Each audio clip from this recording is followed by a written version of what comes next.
আসসালামু আলাইকুম বিয়ার সকলটি কেমন আছেন? মুই লই আইছি আর একটা নতুন আম্মাগুলিকে ভিডিও। প্রথমেই আইসি মোর রান্নাঘরটায়। কি আর করবো, রান্নাবান্না না থাকলে মোরই টেনশন লাগে, আর কেউ তো এত টেনশন নাই। হগলটি তো ঘুমাইবে, ই করবে, খাইবে টাইবে। মোরই তো মনে হইবে যে মোর দুগ্গা গুঁড়ো গুঁড়ো আছে, হাঁপার ওই ঘরে আরও মানুষ আছে, হ্যাঁ হেরা কী খাইবে। হের লিগে মুই আগেই রান্নাবান্না করে লই। হের লিগে রান্নাবান্নার ইডেই দেখেন, পাট্টাই দেখেন সবার আগে। মুই এই যে পটল আলু দিয়ে ডিমই করছি। এখানে করে দুধের ডিম, 3টে ডিম নিয়ে হেই ভাঙ্গে ভুঙ্গে দিয়ে দিছি। হেইবার কী করলাম, ওই ডিমগুলোরে ঘষে ভালো করে ধুয়ে রাখছি। ডিমে তো প্রচুর জীবাণু থাকে। হেয়ে বলে আবার ওই খাবারে ঢুকে যায়, ফ্রিজের মধ্যে রাখলে ফ্রিজের অন্য খাবারে। ওদিকে মোর ওইটাও হয়ে গেছে। মুই কাল্লো রাইতে ডাল গলাইয়ে রাখছিলাম, হেইটা একটুখানি তেলপাস দিয়ে দিই, একটু শাক বাজমো, ওই লাল শাক বাজমো। লেগে এখানে কোনো তেলপাস দিয়ে এবার লাল শাকটাও এখানে দিয়ে দেবো এই করের মধ্যে। মুই রান্নাবান্না করে তারপরে অন্য কাজ হরতে যাবো। মোর রান্নাবান্নাটাই দেখি সবার আগে টেনশন থাকে। রান্নাবান্না করা থাকলে মনে হয় বাকি কাজগুলো তাড়াতাড়ি হয়ে যায়। লেগে মুই এই যে তাড়াতাড়ি রান্না টান্না করতে আসি। মুই এই যে শাক বাজমো, আর ওই লাল শাক বাজমো, আর ওই যে পটল ডিম করছি, আর কালগো মাছ রান্না আছে, হেয়েও আছে, ডাইলে আছে, এইতেই মোর হইয়ে যাইবে। কেডাই এত বেশি রেসিপি করে, ওরে আল্লাহ। রেসিপি করতে করতেও মোর জানটা বাইরেই যায়। ওদিকে মোর কিচেন র্যাকটাও ধুয়ে দিয়েছি, এককালে সুন্দর করে ফ্রেশ ট্রেশ করছি।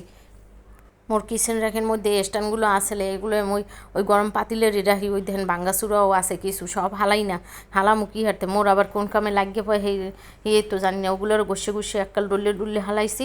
মোর কামও শেষ, এদিকে হাঁকটাও হয়ে গেছে। এইবার মুই কী করছি, মোর ওই বানানো জিনিসের দ্বারা আইসি একটু দেখি কেমন দেখায়। ভালোই দেখায়, খারাপ দেখায় না। সাদা এখন তো একটু রং টং করিনি, এই সাদা কালারটাই দেখতে কত সুন্দর লাগে। ওদিকে মুই কী ক্যামটা করলাম, মোর কাগজের কিলে এত আয় দেয় আল্লাহই জানে। কি কষ্ট করে কতগুলো কাগজের কিলে বানাইছি, হেয়ে এত আয় দেছে। এখন কী করবো, ওগুলোরে হালাই দিমু। এর লিগে মুই করছি কি, আমাকে 2 লিটারের বোতল রাখছি, হেডের মধ্যে একটু ফুলের টব বানামো। আবার দেখি এই যে আশের এই নেক্সটে তো কিছু দেওয়াই হয় নাই। উপরে ফিটফাট করছি, নিচে তো কিছুই দেওয়া হয় নাই। মাইসে যদি একটু উল্টে দেখে, হেইবার করবে এখানে কি বাড়া বোড়া সিনে। হের লিগে মুই ওইটারও ঠিকঠাক করে লইছি এই ভাই। এইবার মুই এইটার উপরে কাগজের কেলে দিয়ে একটা ফুলের টব বানাই খেলাম। যে হিমক ওইবে, আর রং টং করলে দেখতে তো সুন্দর দেখায়, আর সুরত টুরত ভালোই দেখায়। বুঝায় না যে এই কাগজের কেলে দিয়ে বানানো বা নিজের হাতে বানাইছি। যাই হোক, সুন্দর করে এটারও মিক্স টেস্ট করে হগল জায়গায় দিয়ে মিক্স করে এলো ওখানে সুন্দর করে। যে হিমক আমি মুই যে এইটার উপরে কোনো ফুল টুল রাখবো না, খালি এহিমই রাখবো। আপনারা যারা মোর এই কাগজের কেলের কাম, আবার ওই রান্নাবান্নার কাম পছন্দ করেন, সবাই মোরে একটু সাবস্ক্রাইব করে দেবেন। মোরে একটু কমেন্ট টমেন্টও করেন। কেউই দেখি মোরে কমেন্ট টমেন্ট করে না, মাইসে দেখি কমেন্ট করে, হেই এর আবার রিপ্লাই দেয় কী সুন্দর সুন্দর করে। আমি তো কিছুই দেখি না, তা কী রিপ্লাই দিব আর কী করবো আল্লাহই জানে।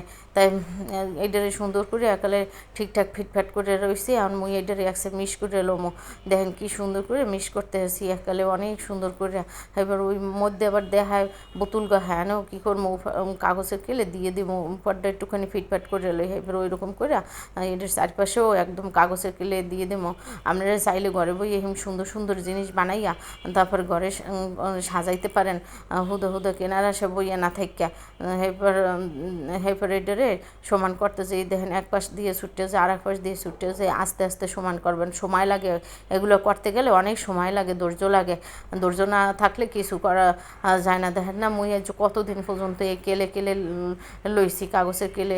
একটুখানি পাটের হুতো দিয়ে কাজ টাজ করতে পারি না। মোর ঘরে আরও অনেক কিছু বানাইনে আছে। এইবার সব কিছু বানাইনে হইলে খালি আমি করে এই ঘর সাজাইনে দেখামো আর রান্নাবান্না দেখামো। এইবার আর এত কিছু বানাবো না, আর লাগো এটি কষ্ট আছে অনেক। তারপর মুই এই মধ্যেও দিয়ে দিতে আসি সুন্দর করে দিয়ে টিয়ে। এবারে এটারে সমান করে একাল মিশ করে দিব। দেখেন মুই কীভাবে ঘুরাইয়ে তারপর কাম হরি, এমনি করি মুই সারাদিন রেত। ওদিকে মোর দুগ্গো গুঁড়োও না খাইয়ে রয়েছে অনেকক্ষণ পর্যন্ত। হে দুগ্গোরও খামো, সেই টেনশনে আছে কোন সময় ওইবে। খালি আল্লাহ আল্লাহ করি, আল্লাহ সাহায্য করে দাও মোরে, তাড়াতাড়ি ওয়াই দাও। একদিক দিয়ে মিস করতে যাই, আর একদিক দিয়ে দেখি উঁচা হয়ে রয়েছে। ওরে আল্লাহ এত কষ্ট রে, বানাইতেও মনে করে না এখন আর এসব জিনিস। একাল মন টন আউলেই গেছে। মাঝে মাঝে এত মন চায় যে সব বানাই হালাই একালে সব কিছু। আর মাঝে মাঝে কিছুই মনে চায় না, এই জোর করে বানাই। আর যদি কি সুন্দর রোদ টোদ উঠছিল, হেলে গিয়ে বানাইতে বইছে ওমা বানাইতে বইছে আর দেখি ম্যাক করে উঠছে আর ম্যাগও কি আর রোদেও কি মোর লাগে সত্য তুমি আছে হ্যাঁ মুই কইতে পারি না আল্লাহই জানে আমি এমন করে সমান করে একালে মিশ করে দিতে আসি এরপরে এই দেখেন মিশ করে দিতে আসি এই একদম সুন্দর করে মিশ করে দিছি সবাই ভালো থাকবেন দেখা হইবে আম্মের লাগে আবার আর একটা ভিডিও লইয়া এই পর্যন্ত সবাই ভালো থাকবেন আল্লাহ হাফেজ আসসালামু আলাইকুম